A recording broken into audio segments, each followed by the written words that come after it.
Tyler is burned in effigy outside White House August 16, 1841. On this day in 1841, President John Tyler vetoes a second attempt by Congress to re-establish the Bank of the United States. In response, angry supporters of the bank gathered outside the White House and burned an effigy of Tyler. The protesters were comprised primarily of members of Tyler's own political party, the Whigs, who dominated Congress at the time. The first federal U.S. bank, created by Alexander Hamilton and set into place by George Washington in 1791, provided the repository for federal funds and issued currency. However, beginning with President Thomas Jefferson, who opposed the idea of a national bank as unconstitutional, common anti-federalists in Congress chipped away at the bank's power and importance. In 1811, President James Madison and Congress let the bank's charter expire, although a second Bank of the United States was implemented in 1819 during James Monroe's presidency.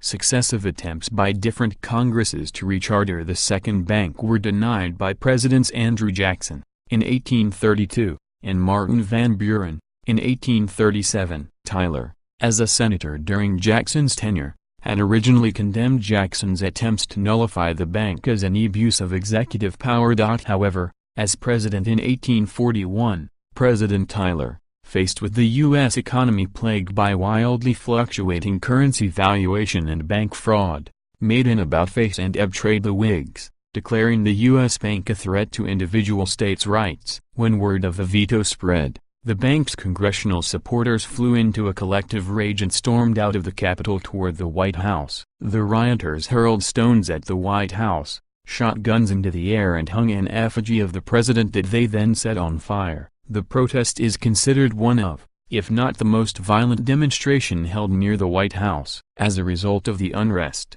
the District of Columbia decided to create its own police force.